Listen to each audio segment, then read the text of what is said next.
폭풍우가 몰아치는 밤이었다. 서울 외곽 낡고 버려진 별장에는 빗줄기가 창문을 두드리는 소리만이 가득 차 있었다. 번개가 번쩍일 때마다 어둠 속 거실이 순간적으로 밝아졌다가 다시 칠흑 같은 어둠에 잠겼다. 휠체어에 앉은 남자 강민우는 거친 숨을 몰아쉬며 앞을 노려보고 있었다. 그의 주변에는 5명의 검은 복면을 쓴 괴한들이 바닥에 쓰러져 신음하고 있었다. 누군가는 어깨를 부여잡고 있었고 누군가는 다리를 절며 뒷걸음질 쳤다. 감히 내 아내를 건드려? 민우의 목소리는 낮았지만 뼈를 애는 듯한 살기로 가득 차 있었다. 그의 손은 휠체어 팔걸이를 꽉 쥐고 있었다. 손가락 관절이 하얗게 질릴 정도로 힘이 들어가 있었다. 휠체어 뒤에서 여자의 가쁜 숨소리가 들려왔다. 민우는 그녀를 지키듯 자신의 몸으로 가로막고 서 있었다. 아니, 앉아 있었다. 괴한 중 하나가 비틀거리며 도망치려 했다. 하지만 몇 걸음도 채가지 못하고 바닥에 고꾸라졌다. 무릎 뒤 급소가 정확히 맞아 다리에 힘이 풀린 것이다. 대체 어떻게? 괴한의 떨리는 목소리. 공포와 혼란이 뒤섞여 있었다. 민우의 눈빛만은 맹수처럼 살아있었다. 휠체어에 앉아 움직이지 못하는 몸. 하지만 그 눈빛은 누구도 범접할 수 없는 제왕의 것이었다. 번개가 다시 번쩍이며 거실을 밝혔다. 그 순간 보이는 광경은 마치 전쟁터와도 같았다. 이게 대체 무슨 일이지? 여러분도 궁금하시죠? 이 불가능해 보이는 반전의 시작이 궁금하시다면 잠시만 구독 버튼을 눌러주세요. 평범해 보이는 사람들의 숨겨진 이야기를 매일 전해드립니다. 그럼 3개월 전으로 돌아가 보겠습니다. 3개월 전, 아침 햇살이 눈부시게 쏟아지는 호화로운 침실. 하지만 그 빛은 바닥에 쓰러진 남자에게 닿지 못했다. 강민우는 침대 옆 차가운 대리석 바닥에 무릎을 꿇은 채 엎드려 있었다. 비단 잠옷을 입은 그의 모습은 처참했다. 밤사이 화장실에 가려다 침대에서 떨어진 것이다. 하반신에 힘이 없는 그는 다시 침대로 올라갈 수도 휠체어에 앉을 수도 없었다. 문이 열리는 소리가 들렸다. 늙은 가정부가 아침 식사를 들고 들어왔다. 그녀는 바닥에 쓰러진 민우를 발견하고도 표정 하나 변하지 않았다. 오히려 입꼬리에 냉소가 번졌다. 또 떨어지셨군요. 가정부는 식판을 침대 위에 거칠게 내려놓았다. 접시가 부딪히며 쨍그랑 소리를 냈다. 민우는 이를 악물고 고개를 들었다. 도움을 청하는 말은 목구멍까지 올라왔다가 다시 삼켜졌다. 자존심이 그를 붙잡았다. 나가. 그의 목소리는 갈라져 있었다. 네, 알겠습니다. 쓸모없는 도련님. 가정부는 비웃듯 중얼거리며 방을 나갔다. 문이 닫히는 소리가 민우의 심장을 짓눌렀다. 혼자 남은 민우는 손바닥으로 바닥을 짚어보았다. 차가운 대리석의 감촉. 그는 팔의 힘만으로 몸을 끌어 휠체어까지 가려 했다. 5미터도 안 되는 거리였지만 그에게는 끝없는 사막과도 같았다. 땀이 이마를 타고 흘러내렸다. 숨이 가빠졌다. 근육이 비명을 질렀다.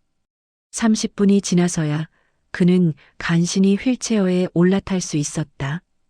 온몸이 땀으로 흠뻑 젖어 있었다. 민우는 창밖을 바라보았다. 푸른 하늘과 자유롭게 날아다니는 새들.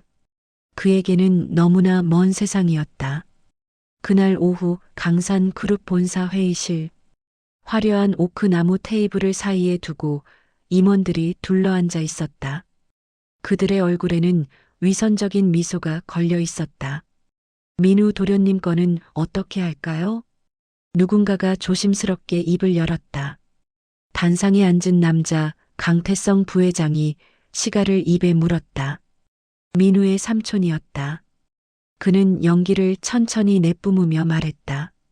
쓸모없는 놈이지. 하반신 마비된 지 3년이 지났는데도 나아질 기미가 없어. 회사에도 못 나오고 사람들 앞에 내놓기도 민망하고. 그럼 결혼이나 시켜라. 아무 여자나 하나 붙여서 조용히 살게 해. 어차피 후계자 경쟁에서는 이미 탈락한 놈 아닌가. 임원들이 서로 눈치를 보며 고개를 끄덕였다. 누구도 반대하지 않았다. 아니, 반대할 수 없었다. 강태성은 입가에 비릿한 미소를 지었다. 계획대로였다. 3년 전 조카를 제거하기 위해 꾸민 교통사고. 죽이지는 못했지만 폐인으로 만드는 데는 성공했다. 이제 조용히 시골 어딘가에 처박아 두고 잊히게 만들면 그만이었다. 좋은 신부감 알아봐 드릴까요? 비서가 아첨하듯 물었다.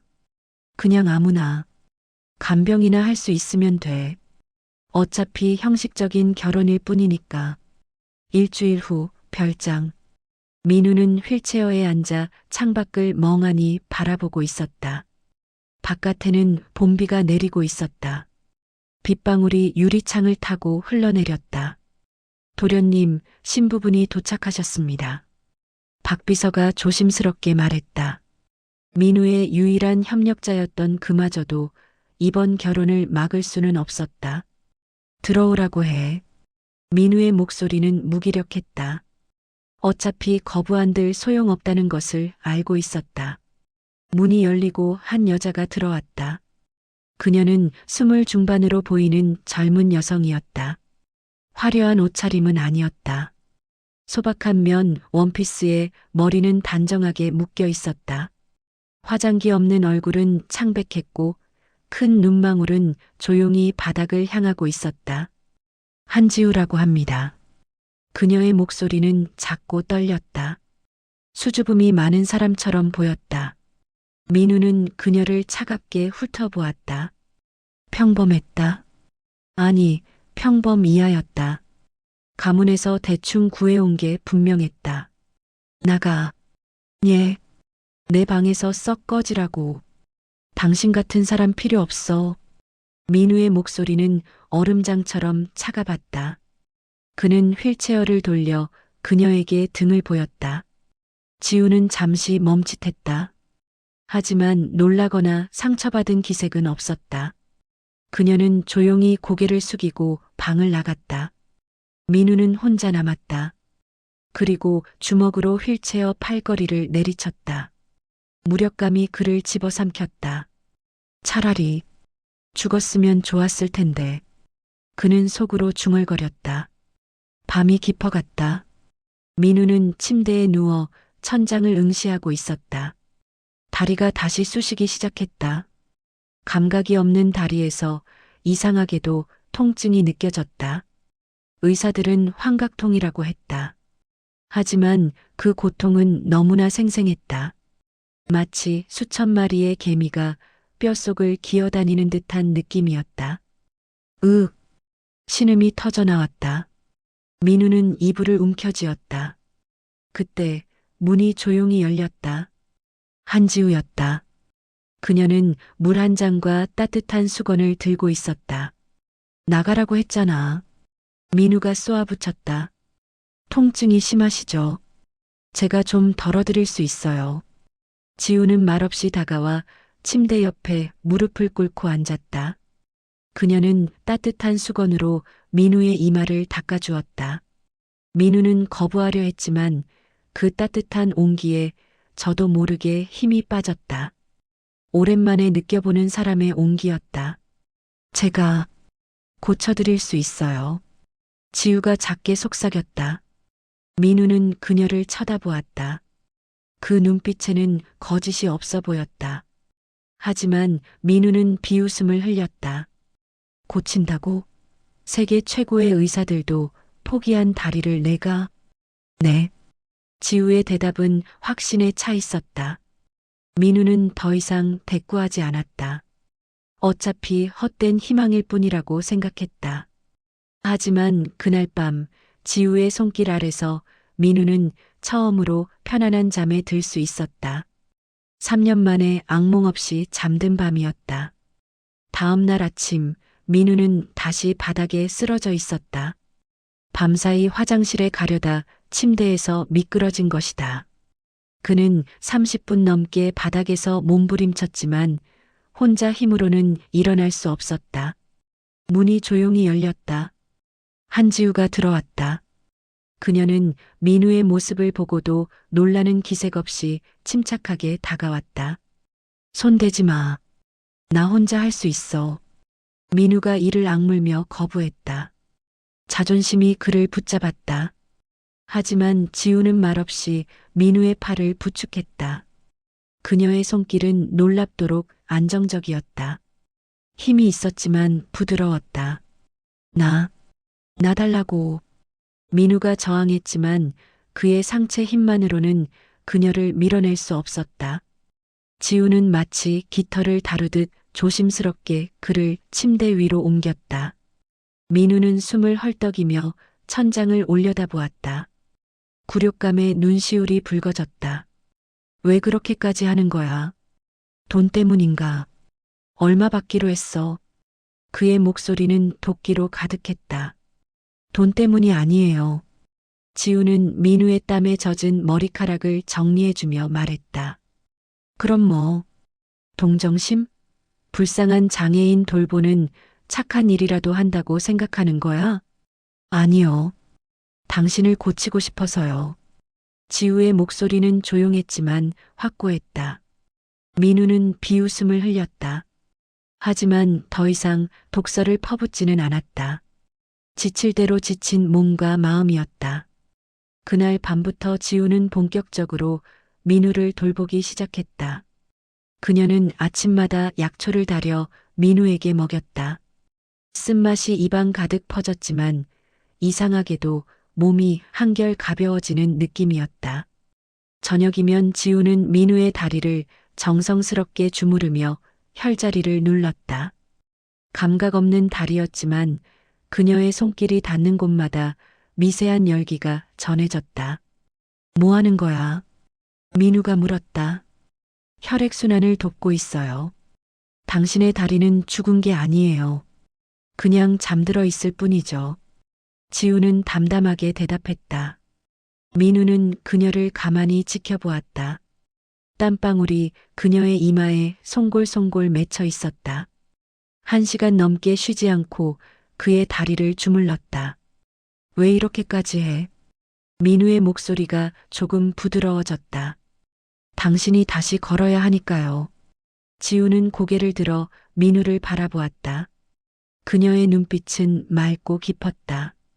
그날 밤 민우는 또다시 극심한 통증에 시달렸다.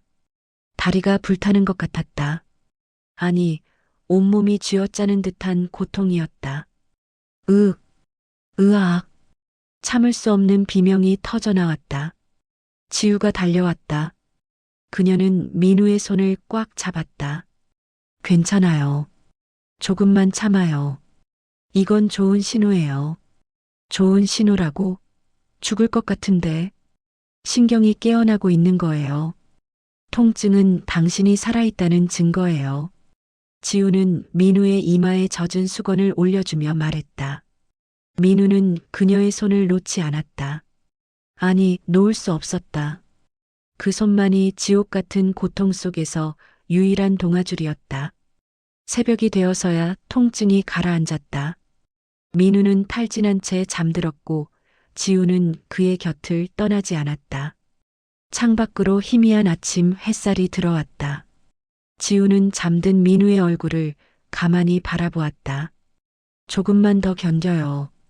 곧 기적이 일어날 거예요. 그녀는 속삭였다. 일주일이 지났다. 민우는 지우가 주는 약을 거부하지 않게 되었다. 그녀가 다리를 주물러 줄 때도 더 이상 독서를 퍼붓지 않았다. 어쩌면 그는 조금씩 그녀에게 마음을 열고 있었다. 하지만 이상한 일이 벌어지기 시작했다. 이상해요. 어느 날 저녁 지우가 민우의 다리를 만지다 말고 미간을 찌푸렸다. 뭐가? 혈관이 뚫리고 있는데 동시에 또 막히고 있어요. 마치 구멍난 독에 물을 붓는 것 같아요. 지우는 품속에서 은침 하나를 꺼냈다. 가느다랗고 긴 침이었다. 잠깐 아플 수 있어요. 그녀는 민우의 허벅지 안쪽 혈자리에 침을 찔렀다. 푹! 은침이 피부를 뚫고 들어갔다. 민우는 감각이 없어 아무것도 느끼지 못했다. 하지만 지우의 표정이 굳어졌다. 침을 뽑아낸 그녀의 손이 떨렸다.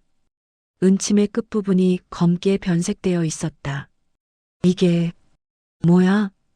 민우가 물었다. 독이에요. 지우의 목소리가 차갑게 가라앉았다.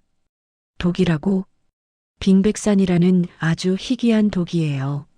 무색무취하고 서서히 신경을 마비시키죠.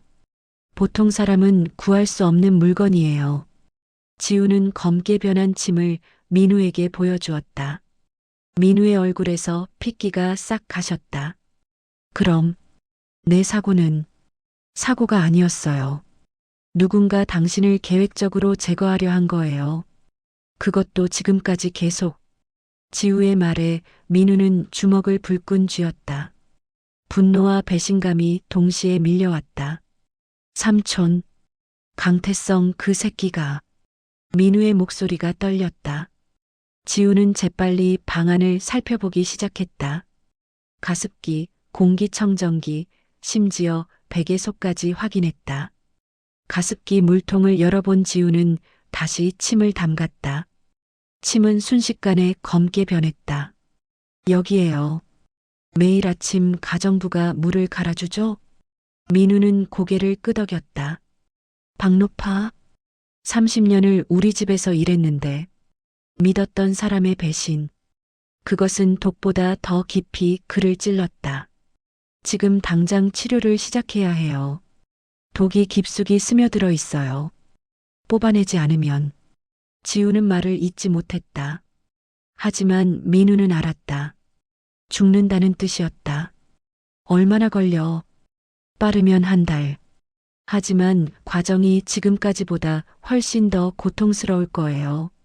지우는 민우의 눈을 똑바로 바라보았다. 할 수 있겠어요? 민우는 잠시 침묵했다. 그리고 결연한 표정으로 고개를 끄덕였다.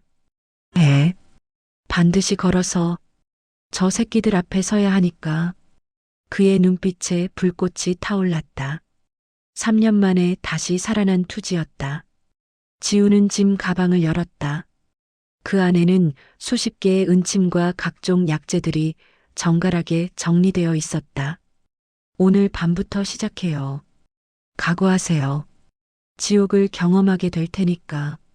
그녀의 목소리는 냉정했지만 눈빛만은 따뜻했다. 민우는 침대에 누웠다. 주먹을 꽉 쥐었다. 좋아.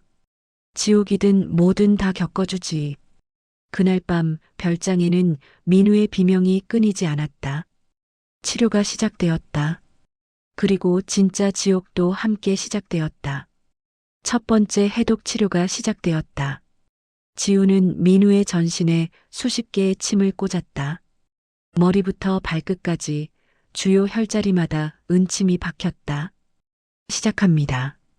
지우는 심호흡을 하고 손바닥을 민우의 등에 댔다. 그 순간 민우의 몸이 활처럼 휘었다. 으악. 뼈가 으스러지는 듯한 고통이었다. 아니, 뼈가 타들어가는 느낌이었다. 혈관 속을 용암이 흐르는 것 같았다. 민우는 침대 시트를 움켜쥐었다. 손톱이 파고들어 천이 찢어졌다. 이를 악물었지만 비명은 저절로 터져나왔다. 참아요. 조금만 더. 지우의 목소리가 들렸지만 아득했다. 그녀 역시 이마에 땀이 비오듯 흐르고 있었다. 1시간이 지났다. 아니, 10년 같은 1시간이었다. 마침내 지우가 손을 떼었다. 민우는 의식을 잃듯 축 늘어졌다. 첫날 치료 끝났어요. 지우의 목소리도 지쳐 있었다. 민우는 거친 숨을 몰아쉬었다. 온몸이 땀으로 흠뻑 젖어 있었다. 침대 시트도 베개도 모두 젖었다. 그런데 이상한 일이 벌어졌다. 다음 날 아침 민우는 발가락을 움직여 보려 했다. 하지만 아무 반응이 없었다. 어제보다 더 감각이 없어진 것 같았다. 왜 더 안 좋아진 것 같아? 공포가 민우를 엄습했다. 지우가 다시 맥을 짚어보더니 미간을 찌푸렸다. 독소가 빠져나가면서 일시적으로 신경이 쇼크 상태에 빠진 거예요. 예상했던 일이에요. 일시적이라고. 그럼 언제 돌아와? 모르겠어요. 며칠 후일 수도, 몇 주 후일 수도. 지우의 불확실한 대답에 민우는 절망했다. 그날 밤도 그 다음 날도 똑같은 지옥이 반복되었다. 고통은 익숙해지지 않았다. 매번 새로운 종류의 고통이었다. 일주일이 지났다. 민우는 한계에 다다랐다. 몸무게는 5kg 이상 빠졌고 눈은 푹 꺼졌다. 입술은 갈라져 피가 맺혀 있었다. 새벽 4시 또다시 극심한 통증이 민우를 덮쳤다. 으, 윽. 민우는 베개를 움켜쥐었다. 비명조차 지칠 대로 지쳐 신음만 흘러나왔다. 지우가 그를 돕기 위해 다가왔다. 그만해. 민우의 목소리가 떨렸다. 뭐라고요? 그만하라고. 그냥 죽게 둬. 민우는 한 손으로 얼굴을 가렸다.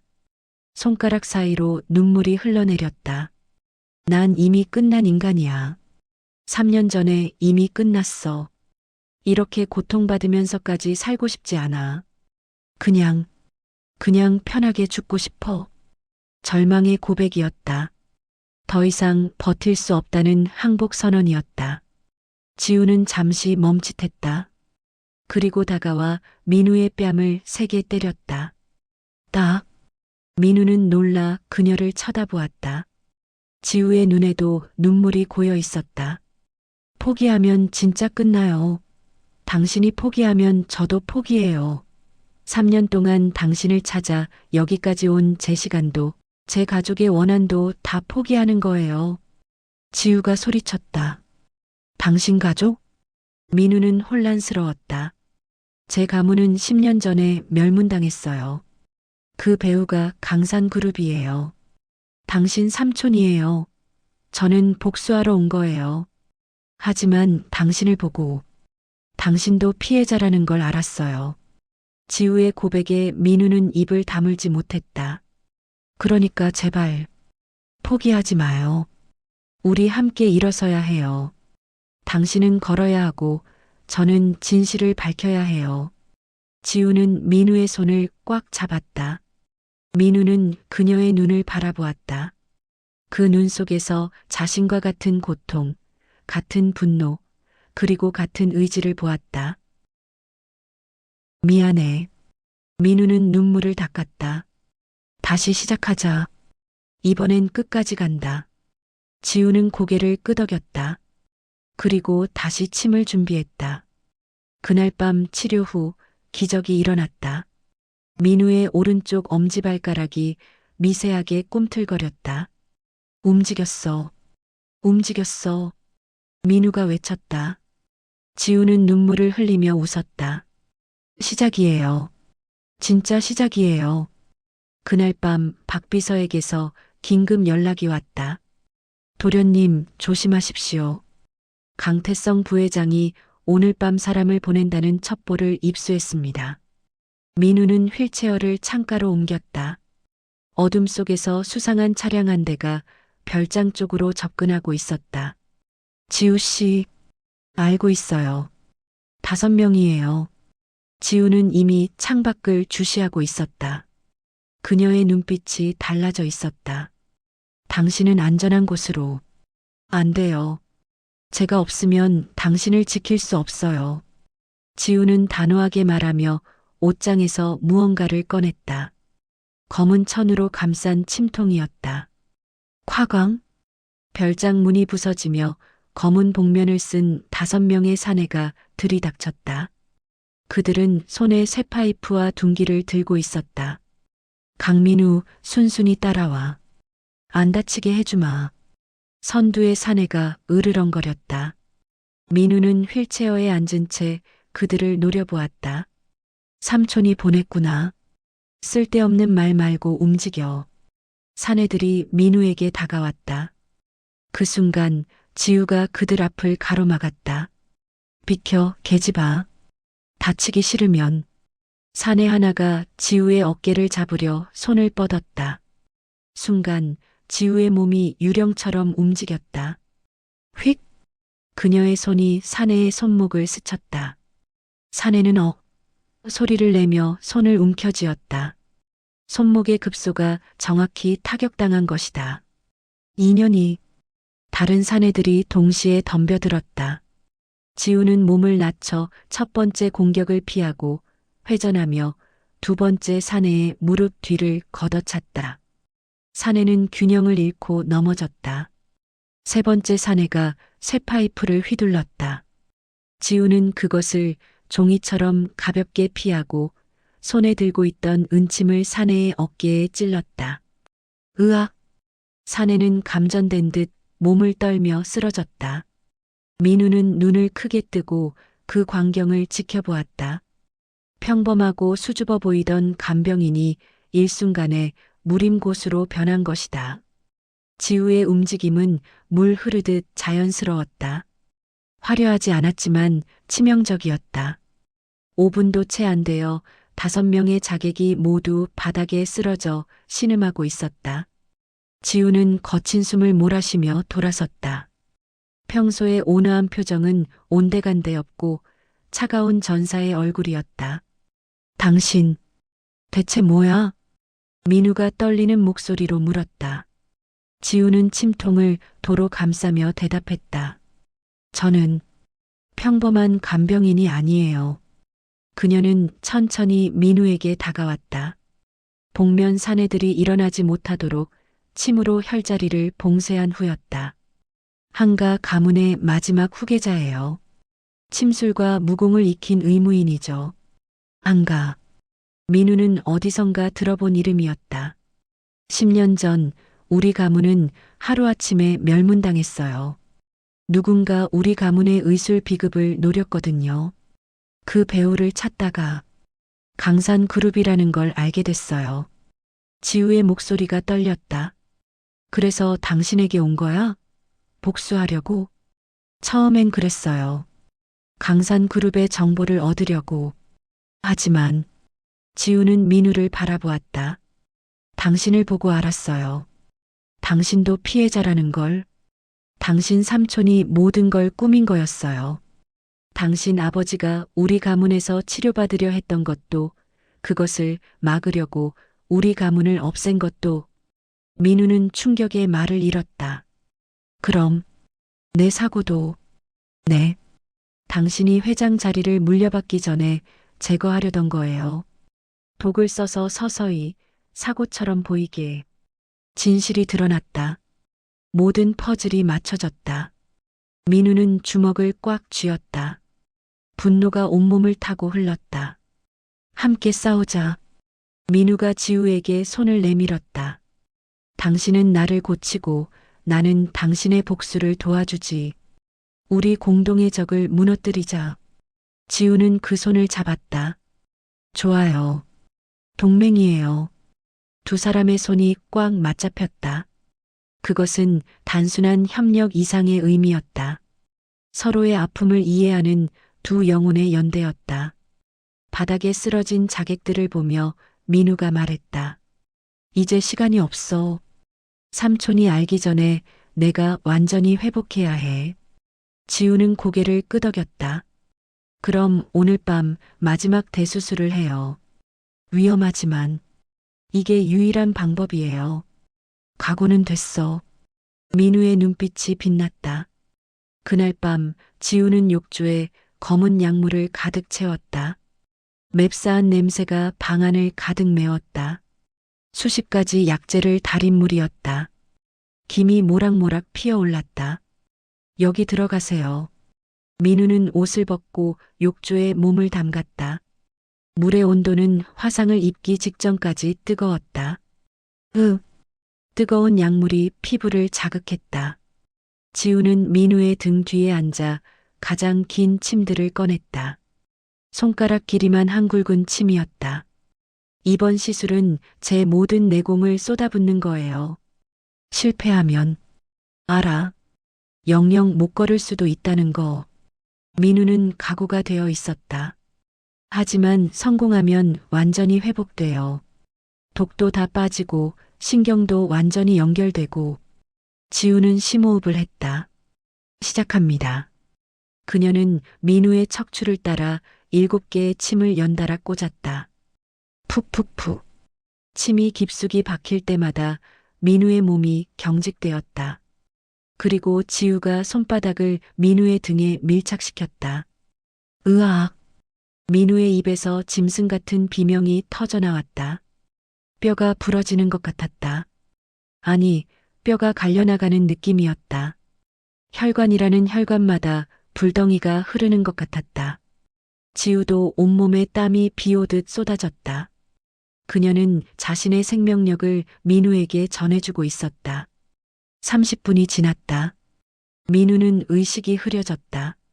눈앞이 하얗게 변했다. 정신 놓으면 안 돼요. 깨어 있어요. 지우가 소리쳤다. 민우는 이를 악물었다. 욕조 테두리를 잡은 손에서 피가 흘렀다. 손톱이 부러졌지만 느끼지 못했다. 1시간이 지났을 때 욕조의 물이 완전히 검게 변해 있었다. 민우의 몸에서 빠져나온 독소였다. 거의 다 왔어요. 지우의 목소리도 떨렸다. 그녀 역시 한계였다. 바로 그 순간이었고. 뚝. 민우의 척추 깊은 곳에서 무언가가 끊어지는 소리가 들렸다. 아니, 끊어진 게 아니라 연결된 소리였다. 으윽. 민우의 온몸에서 빛이 번쩍이는 듯한 느낌이 들었다.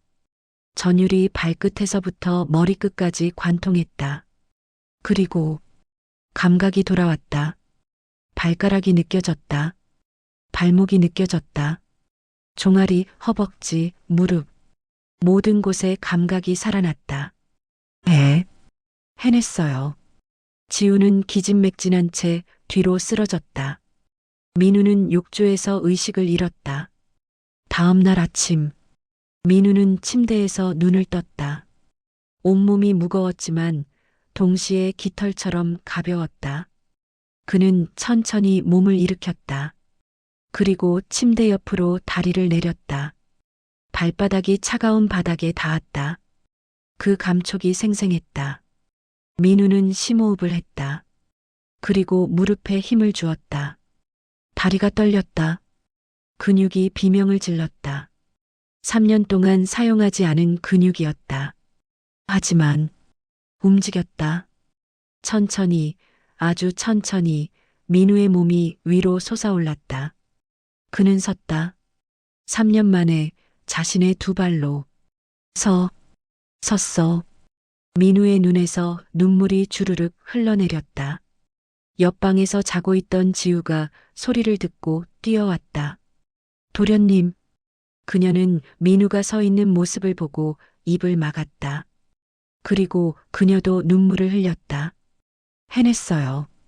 정말 해냈어요. 민우는 떨리는 다리로 한 걸음을 내디뎠다. 비틀거렸지만 쓰러지지 않았다. 2번째 걸음, 3번째 걸음. 지우가 달려와 그를 부축했다. 천천히. 아직 근육이 약해요. 하지만 민우는 멈추지 않았다. 그는 방 한 바퀴를 걸었다. 땀이 비오듯 쏟아졌지만 멈추지 않았다. 창가에 도착한 민우는 밖을 내다보았다. 아침 햇살이 눈부시게 쏟아지고 있었다. 고마워. 민우가 지우를 돌아보며 말했다. 당신이 아니었으면 난 영영 이 경치를 볼 수 없었을 거야. 지우는 고개를 저었다.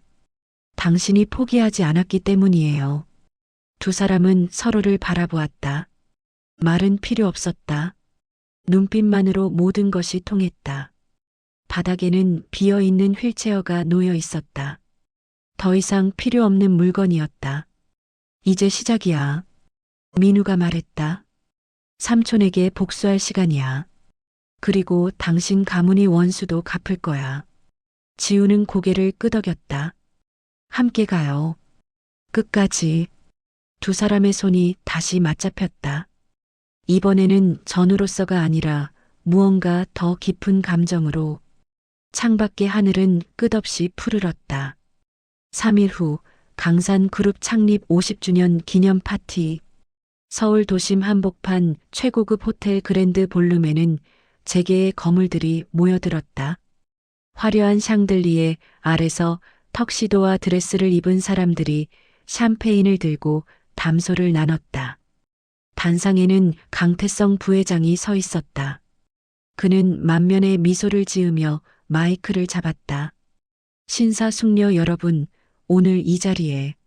바로 그때였다. 연회장 입구에 거대한 문이 활짝 열렸다. 모든 사람의 시선이 그곳으로 쏠렸다. 한 남자가 걸어 들어오고 있었다. 강민우였다. 그는 완벽한 블랙 턱시도를 입고 당당하게 걸어오고 있었다. 휠체어가 아니었다. 두 발로 꿋꿋하게 한 걸음 한 걸음. 저게 민우 도련님이 걷고 있어. 말도 안 돼. 사람들의 입에서 경악의 탄성이 터져나왔다. 샴페인 잔을 떨어뜨리는 사람들도 있었다. 유리가 바닥에 부딪혀 산산이 깨졌다. 단상의 강태성 얼굴이 새하얗게 질렸다. 그의 손에 들린 마이크가 덜덜 떨렸다. 민우는 사람들 사이를 가르며 단상을 향해 걸어갔다. 그의 옆에는 우아한 드레스를 입은 한지우가 함께 걸었다. 민우가 단상 앞에 멈춰섰다. 그는 강태성을 똑바로 쳐다보았다. 삼촌, 깜짝 파티 준비하느라 수고하셨네요. 민우의 목소리는 차갑고 또렷했다.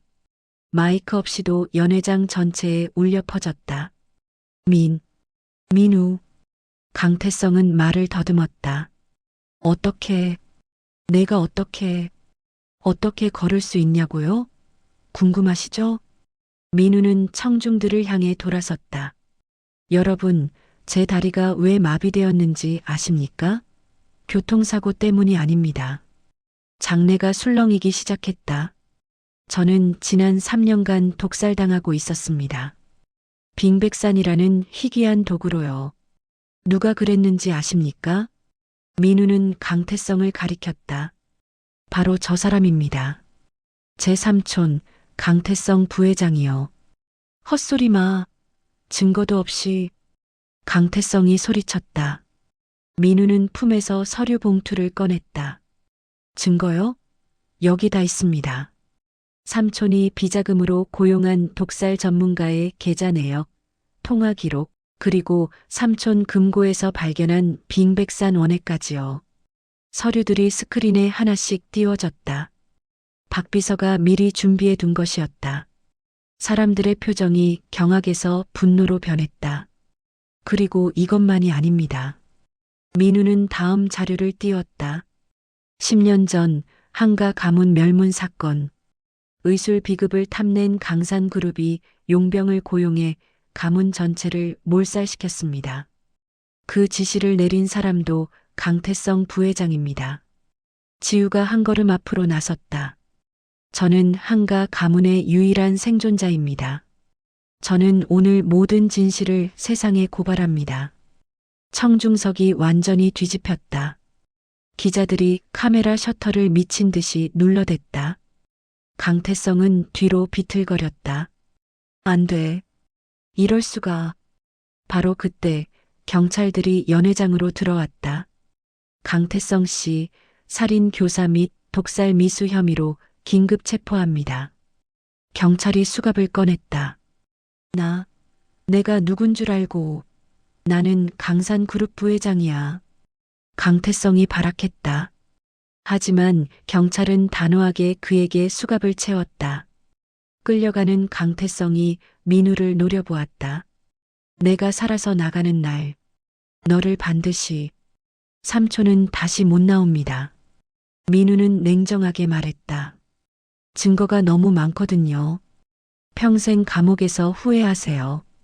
강태성이 비명을 지르며 끌려나갔다. 연 회장은 순식간에 아수라장이 됐다. 기자들이 민우에게 달려들었다. 도련님, 앞으로 강산그룹은 어떻게 되는 겁니까? 회장 자리는 누가 승계하나요? 민우는 손을 들어 조용히 시켰다. 강산그룹은 새롭게 시작할 것입니다. 투명하고 정직하게요. 그리고 그는 지우를 보며 미소 지었다. 한가 가문의 의수를 세상에 널리 알리는 일에도 힘쓸 것입니다. 박수가 터져 나왔다. 민우와 지우는 손을 맞잡고 연 회장을 걸어 나왔다. 밖에는 밤하늘의 별이 총총히 빛나고 있었다. 끝났어. 민우가 말했다. 아니요. 이제 시작이에요. 지우가 대답했다. 두 사람은 서로를 바라보며 웃었다. 하지만 이야기는 아직 끝나지 않았다. 그날 밤 민우와 지우가 호텔을 나서는 순간 검은 밴 한 대가 급브레이크를 밟으며 멈춰섰다. 문이 열리고 복면을 쓴 남자 5명이 뛰어나왔다. 강태성 부회장님의 명령이다. 그들은 지우를 향해 달려들었다. 지우. 민우가 소리쳤지만 지우는 이미 가방에서 마취침을 뿌린 후였다. 하지만 수정 열쇠였다. 그녀는 결국 포박당하고 벤에 실렸다. 민우 씨. 지우의 비명과 함께 벤이 질주했다. 민우는 즉시 다른 차에 올라탔다. 그리고 핸들을 잡았다. 3년 만에 다시 운전대를 잡는 순간이었다. 기다려, 지우야. 내가 반드시 구한다. 그는 엑셀을 끝까지 밟았다. 추적 끝에 민우는 외곽의 폐공장에 도착했다. 공장 안에서는 지우가 의자에 묶여 있었다. 그녀의 입에서 피가 흘러내리고 있었다. 그리고 그 옆에는 탈옥에 성공한 강태성이 서 있었다. 그는 총을 지우의 머리에 겨누고 있었다. 민우, 내가 날 이렇게 만들었어. 강태성이 광기 어린 얼굴로 소리쳤다. 민우는 문을 열고 들어섰다. 그는 휠체어를 미는 척하며 들어왔다. 삼촌, 저예요. 이제 그만하세요. 늦었어. 다 늦었다고. 강태성이 방아쇠를 당기려는 순간 민우가 휠체어에서 벌떡 일어섰다. 감히 내 아내를 건드려. 도입부의 그 장면이었다. 민우는 번개같이 달려들어 강태성의 손목을 제압했다. 총이 바닥으로 떨어졌다. 네. 내가 걸어. 놀랐어? 난 이미 회복했어. 그리고 민우는 강태성을 바닥에 넘어뜨렸다. 너 같은 쓰레기에게 더 이상 당하지 않아. 주변에서 복면한 부하들이 달려들었지만 지우가 묶인 밧줄을 스스로 풀고 그들을 제압했다. 두 사람은 등을 맞대고 서서 마지막 적들을 물리쳤다. 경찰 사이렌 소리가 들려왔다. 모든 것이 끝났다. 6개월 후, 화창한 봄날, 아름다운 정원이 있는 예식장. 민우는 턱시도를 입고 입구에 서 있었다. 그의 앞에는 빈 휠체어가 놓여 있었다. 그는 한참 동안 그 휠체어를 바라보았다. 3년간 자신을 가뒀던 감옥. 하지만 동시에 지우를 만나게 해준 운명의 도구이기도 했다. 괜찮아요? 지우가 웨딩드레스를 입고 다가왔다. 응, 괜찮아. 민우는 휠체어를 지나쳐 걸어갔다. 스스로 선택해서 버진 로드를 함께 걷는 두 사람. 양옆의 하객들이 감동의 눈물을 흘렸다. 단상에는 민우의 아버지가 서 있었다. 그도 이제 건강을 되찾은 모습이었다. 사실을 말해야겠구나. 아버지가 입을 열었다. 10년 전 나를 살린 의사가 내 할아버지였다. 아버지는 지우를 보며 말했다. 지우의 눈이 커졌다. 그날 밤 한가 가문이 습격당한다는 소식을 듣고 달려갔지만 이미 늦었어. 하지만 내 할아버지는 마지막 순간 나를 구해주셨지. 그리고 너를 부탁하셨어. 할아버지가. 지우의 눈에서 눈물이 주르륵 흘러내렸다. 두 가문은 원수가 아니었어. 오히려 은인이었지. 강태성이 모든 걸 꾸민 거였어. 진실이 밝혀졌다. 민우는 지우의 손을 꽉 잡았다. 우리는 운명이었어. 처음부터. 네, 운명이었어요. 신부 입장 음악이 울려 퍼졌다. 민우는 지우의 손을 잡고 천천히 걸어갔다. 그의 걸음걸음은 힘차고 확실했다. 더 이상 넘어지지 않을 걸음이었다. 제단 앞에 선 민우가 지우를 바라보며 말했다. 당신이 내 다리이자 내 심장입니다. 당신이 제 빛이자 제 미래입니다. 두 사람이 키스하는 순간 하객들의 박수가 터져 나왔다. 창밖으로 벚꽃잎이 흩날렸다. 그리고 멀리 정원 한 구석에 놓인 빈 휠체어가 보였다. 그것은 더 이상 감옥이 아니었다. 극복한 과거의 상징이었다. 민우와 지우는 손을 맞잡고 새로운 시작을 향해 걸어갔다. 두 발로 함께